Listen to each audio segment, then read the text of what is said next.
Përshëndetje të gjithëve në videon e re ku do shpjegojmë të gjitha bazat e Forexit.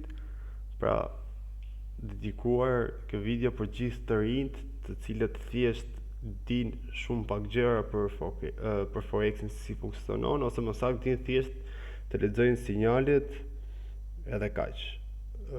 Në pjesën e kësaj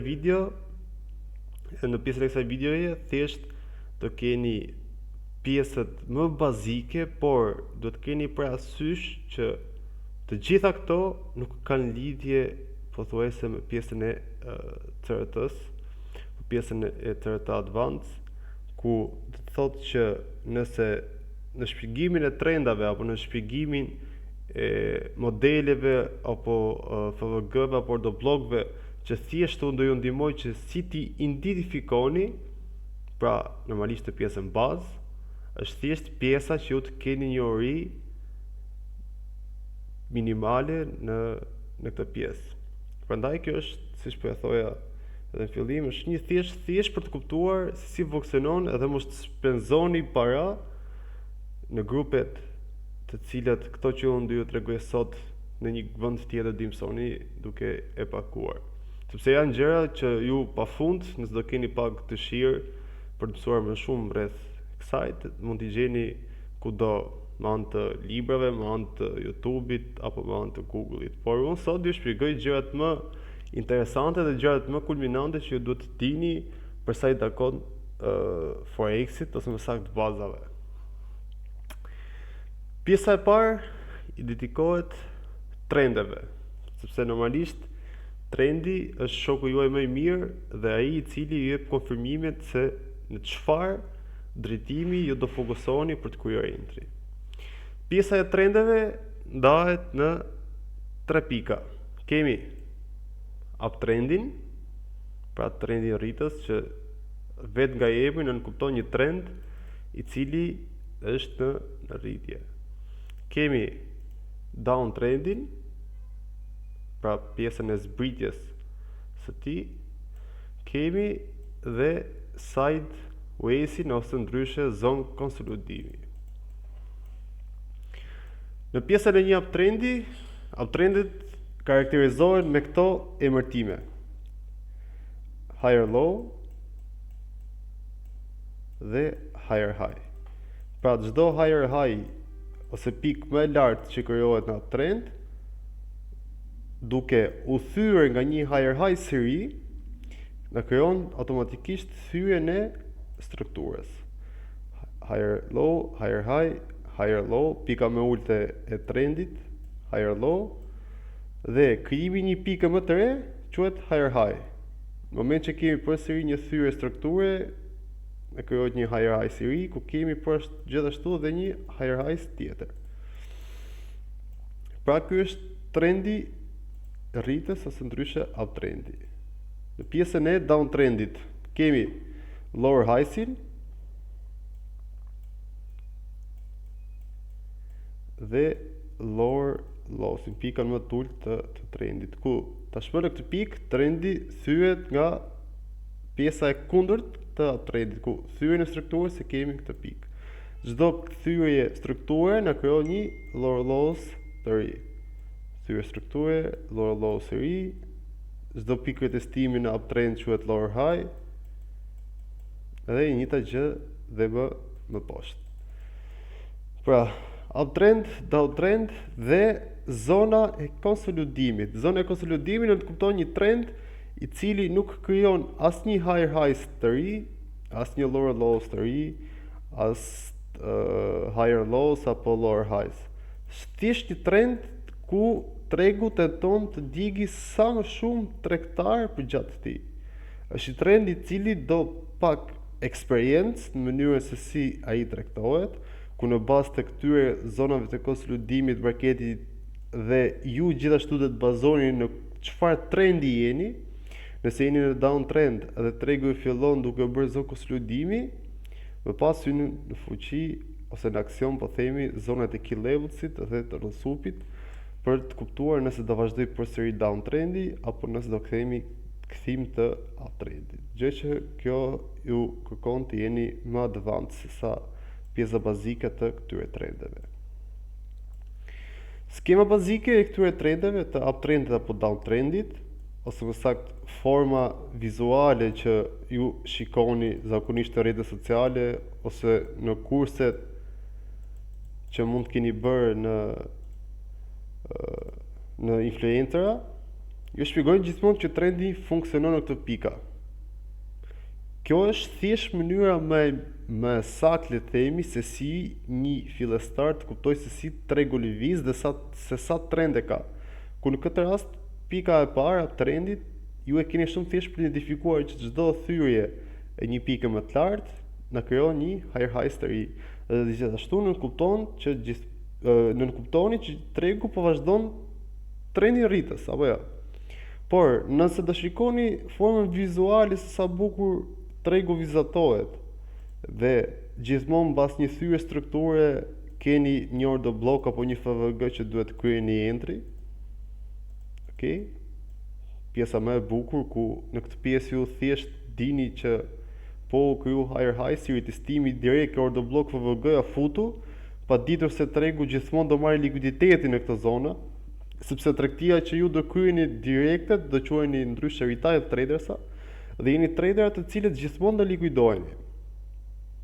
Dhe siç ju thash në fillim, këto janë baza thjesht për t'ju informuar, por që nuk ju bën juve të jeni advanced apo gati për të tregtuar.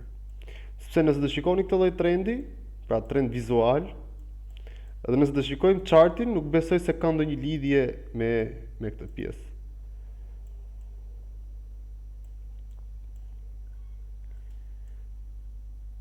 Okej? Sepse charti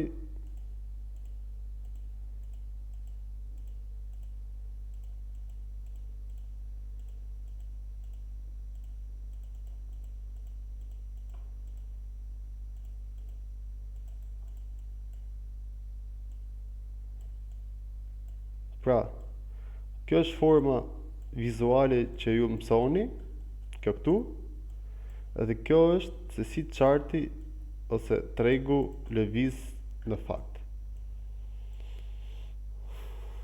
Këtu normalisht nuk po e theksoj pjesën se ku ju do ishit likuiduar, sepse do e kuptoni vetë më mirë, por që për t'ju bërë të ditur thjesht faktin që kemi trend rritës dhe trend zbritës në këtë lloj vizualiteti është e qartë për ju. Pjesa tjetër, se si tregu është realisht, normalisht ju kërkon eksperiencë dhe më shumë njohuri rreth tij. Okej. Pra, kjo ishte pjesa e trendeve. Uptrend, downtrend dhe zonë konsolidimi, ku të gjitha këto trendet emërtohen me këto pika higher low, higher high, thyrje strukture që na jep konfirmimin e një higher high të ri. Gjithashtu dhe downtrendi, lower high, lower low, çdo thyrje strukture ne krijon një lower low të ri dhe gjithashtu konfirmimin për vazhdimsinë e tij. Pika tjetër ose le të themi bazat që një fillestar duhet të di. Gjë më e gabuar sepse të gjithë fillestarët fokusohen në time frame-at e vegjël, aty ku mendojnë se tregu lëviz më shumë se sa në time frame-at e mëdhenj, duke bërë që shpeshherë ata të tregtojnë dorën e fatit ose më saktë le të themi që tregtojnë bixhoz, për arsye sepse i jep më shumë adrenalin, i jep sikur tregu lëviz me wika shumë të mëdhenj edhe i jep goxha pipsa, por që në fakt ju harroni komplet trendin, arsyeën që tregu duhet të arrijë në një target dhe shumë gjëra të tjera. Kështu që pjesa e një analize të një fillestari ose identifikimi minimalisht i trendeve duhet të fillojë nga një ditori, nga një daily në një orarsh, në 15 minutësh,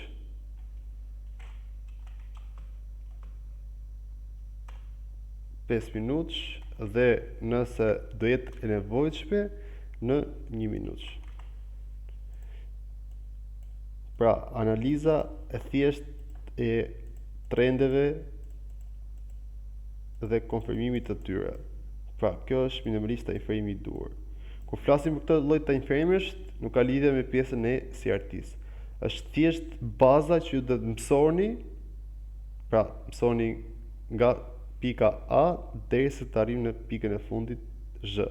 Dhe nuk mund të mësoni direkt CRT nëse nuk do të dini zanafillën se si tregu reagon. Dhe normalisht përderisa kjo është zanafilla në pjesën e fillimit, atëherë edhe nuk kupton arsyen tjetër që nuk do jeni ende të gatshëm për të kuptuar tregun ashtu siç duhet. Okej? Pjesa e ndryshimit të trendeve. Ose mbase shumë për jush e njihni me termin change of character. Okej, kemi një down trend. Në momentin ku kemi lower lowsin e fundit, tregu vjen duke thyer lower highsin e parafundit, jo të fundit. Okej? Thyen, vjen kryen një testim në një zonë ku mund të kemi order block ose FVG. Më pas, në këtë pikë do gjendet entry jon dhe atëre kemi thyrjen e parë të strukturës ku me pak të fjalta emërtohet në këtë pikë. Kemi change of character, pra ndryshimin e strukturës nga downtrend në uptrend, dhe këtu filloj me thyrjet e strukturës. Thyrje strukturës high highs, thyrje strukturë high highs i ri, thyrje strukturë përsëri një higher highs i ri. Pra, thyrja e parafundit në kupton pjesën e change of character. Edhe nëse do jemi në pjesën e uptrendit në downtrend, thyrja e parafundit të strukturës është pika ku marrim konfirmim për ndryshimin e trendit. Shpeshherë nuk duhet të traktoni pjesën e, po themi, thjesht thyrjen e parë të strukturës, si në këtë rast, pra thjesht thyrjen e parë, sepse kjo mund të jetë thjesht zonë likuiditeti, dhe tregu thjesht sapo jep të konfirmim dhe ju prisni direkt për entry këtu poshtë, tregu vjen thjesht për t'ju dhënë që tregu po vazhdon, mund të kenë një rritje të tij dhe më pas ju likuidon me njëherë. Pra arsyeja më e saktë është pjesa ku keni thyrjen e parafundit të pikës së kaluar. Edhe kjo pjesë përsëri nuk futet në pjesën e CRT-s, sepse në pjesën e CRT-s kur ne përdorim market structure shiftin, për ne është thjesht mjaftueshëm thyrja e parë fare e strukturës, dhe përveç kësaj janë edhe disa konfirmime të tjera si turtle soup, arsyeja, key levels, logjika e të tjera me radhë. Po siç ju thash në fillim dhe do ja theksoj në çdo gjë që do ju mësoj tani në këtë video, është që thjesht pjesa bazike se si ju duhet të traktoni minimalisht. Dhe pjesa më e bukur e kësaj video është sepse, siç u thash, nuk dua që të shpenzoni para në për grupe, cilët këto që po ja tregoj unë i keni falas. Okej. Pjesa e FVG-s së famshme që ju besoj e shikoni shumë shpesh.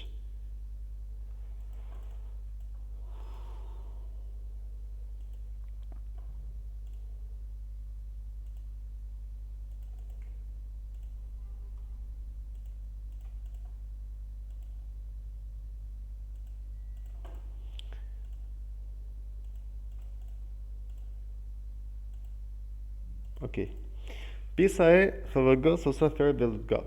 Pjesa e FVG-s gjendet gjithmonë midis qiriu të parë dhe qiriu të tretë, duke lënë boshllëkun i cili gjendet në bodin e candlesit të dytë. Pra, fundi i candlesit të parë, pjesa e wickut, boshllëku i cili është përgjatë këtij badit, me wickun e candlesit të tretë, boshllëku i cili gjendet në këtë pikë quhet Fair Valued Gap, ose ndryshe FVG shkurtimisht. Ku teoria e kësaj FVG-je, apo çdo FVG ndaç bullish apo bearish, pra në varësi të trendeve, është thjesht retestimi, presim për retestimin në FVG dhe entry on i cili është në FVG, stop lossi pak më sipër ti dhe normalisht targeti për në këtë rast për downtrend. Dhe nëse do jemi në krahun e kundërt do kemi një FVG për uptrend, përsëri është e njëjta teori. Ajo që do të keni parasysh për FVG-n, minimalisht duke ditur gjithmonë pjesa bazike, është që gjithmonë fokusin e FVG-ve të cilët ju do ndishti për të marrë entry, do jetë gjithmonë FVG-ja e cila do gjendet gjithmonë basi ka ndodhur market structure shifti ose pjesa e change of karakter. Në rastin e ndryshimit të trendeve pra, ose gjithmonë do merrni përballë FVG-n e cila ka ndodhur mbasi keni patur thyrjen e strukturës. Sepse ju në chartë mund të shikoni pafund boshllëqe dhe mund të markoni çdo FVG të mundshme dhe thoni pse nuk u respektua, po këtu kishin FVG e të tjera me radhë. Për shembull, këtu kemi patur një FVG dhe keni të drejtë që ta quani FVG, por thjesht nuk ju është respektuar si FVG. Arsyeja e parë që FVG nuk është respektuar është sepse trendi në këtë rast është bullish. Pra është në uptrend dhe përdesë jemi në uptrend, nuk kemi arsye që pse të kërkojmë entry të sellit duke shpresuar që FVG-ja për sell do respektohet dhe të jetim fajin marketit që marketi që nga keq sepse nuk respektoi FVG-n time. Jo, ti thjesht nuk respektove trendin që marketi ka. Dhe nëse del kundra trendit, gjithmonë do përfundoni me këto thashë theme apo me këto stop loss aty më radh. Pra fokusi juaj është gjithmonë në FVG-t, të cilat do gjendeni përgjatë pikave të trendit. Thyrje strukture FVG.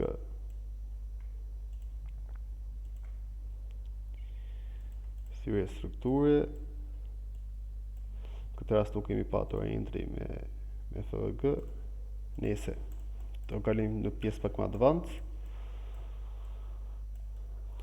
Pra kjo është pjesa e FVG-s. Gjithmonë FVG-ja e cila do krijohet mbas market structure shifti, change of karakter apo thyrje të strukturës dhe gjithmonë nëse kemi në pikën e FVG-s për buy, gjithmonë do respektohet kryesisht FVG-ja e cila është në pikat më të ulta. Normalisht blejmë më lirë për të kapur çmimin më të lartë. Edhe kundërta, shesim në pikat më të larta, pra asnjëherë sell low dhe buy high. Gjithmonë e kundërta. Sell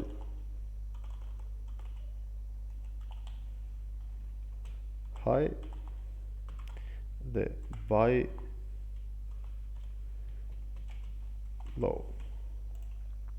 Keni parasysh të term jo thjesht për FVG-n, por në çdo lloj setupi apo analistë çdo lloj peri apo strukture që do keni. Pjesa e parë, pjesa e FVG-s pastaj. Pika e dytë, e cila i takon pikës së order blockut. Po i gjejmë më në chart dhe t'ju shpjegoj pjesën e order blockut.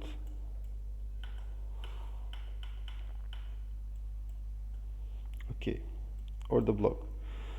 Order blocku paraqitet gjithmonë në këto dy pika. Order blocku i parë paraqitet në këtë lloj forme. Nëse shikoni këta tre candlesat, të cilët ju përgjagjësojnë me pjesën e CRT-s, por nuk ka lidhje në këtë aspekt me CRT-n, është gjithmonë candlesi i mesit, i cili do quajmë se si model order blocku. Ku në këtë rast e njëjta teori si pjesa e FVG-s është që tregu krijoi thyrje strukture, market structure shift, change of karakter etj. Të vinë order block, të kryejmë entry në zonën e tij, stop lossi sipër dhe më pas të kemi drejtimin e trendit. Pra forma e order blockut ose njëri prej tij është ky lloj ordo bloku. Okej. Ordo bloku tjetër është ordo bloku i cili janë këto dy candleca. Candleci i parë dhe candleci i dytë. Ordo blok në këtë rast do quheshim candlecin e parë, dhe vlera që pse do quheshim se ordo blok ishte sepse mbas tij është gjithmonë një candlec me lëvizje impulsive, si në këtë rast, dhe si ordo blok do markoni këtë zonë. Ky do quheshe ordo blok. Okej? Dhe përsëri dhe në këtë aspekt, teoria e këtij ordo blokut, tregu vjen, ritestohet dhe më pas vjen selli. Nuk ka lidhje me pjesën e entrit, sepse thjesht po ju identifikoj formën e ordo blokut dhe si funksionon. Sepse në këtë rast jemi në uptrend dhe nuk mund të krijojmë entry në downtrend.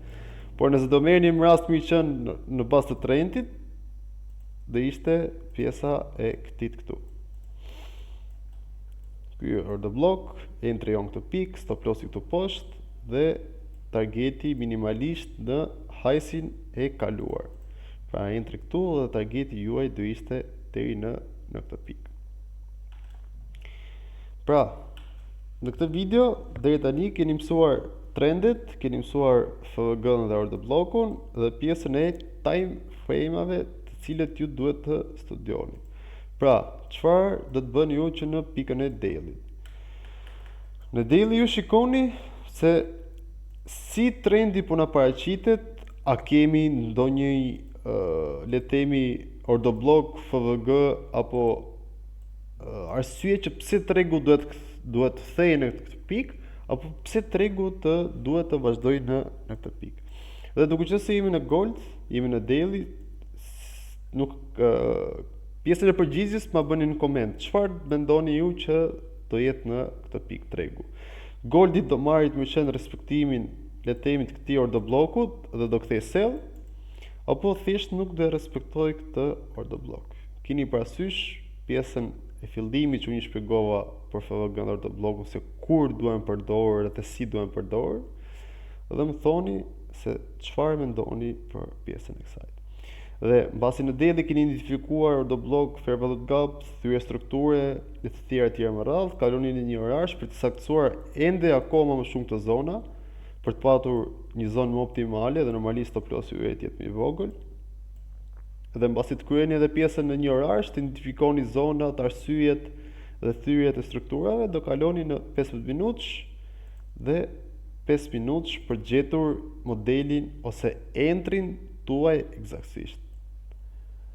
Dhe si që thoja, për strukturat vizuale të cilat ju a theksoj, struktura vizuale që gjithë influencat ju mësojnë se si tregu lëviz, në fakt marketi lëviz në këtë formë. E keni në videon të cilën e kam postuar këtu në YouTube, ku tregoj se si marketi lëviz realisht në bazë të strukturave të uptrendit apo downtrendit.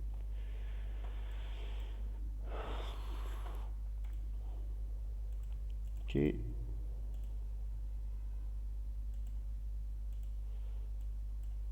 Pra, për sot vetëm kaq mund t'ju shpjegoja për sa i përket bazave dhe shpresoj dhe mendoj që t'ju kenë ndihmuar goxha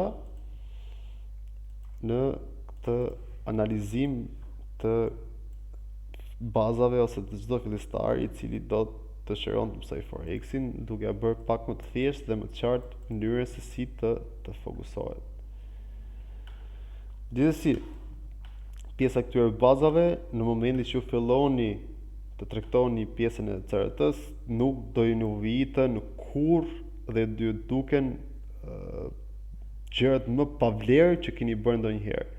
Të arrini të analizoni tregun në çdo pikë ose përgjatë çdo 6 mujorshi, 3 mujorshi, apo se çka ka ndodhur para shumë kohësh, thjesht sepse shpresoni që keni një FVG këtu të pari testuar, apo se keni një ordo blok i cili nuk e shprekur. Janë gjërat më pasens dhe më pavlerë që janë. Që në fillimin kur të arrini të mësoni pjesën e CRT-s, të gjitha këto nuk do kenë më sens. Sepse pjesa e CRT-s është vetë sensi i trading. Dhe deri atje shihemi me videot e radhës të cilët do postohen në grup. Edhe një herë shpresoj që këto video t'ju kenë ndihmuar sadopak për të gjithë fillestarët dhe të dinë pikët më bazike se si tregu funksionon.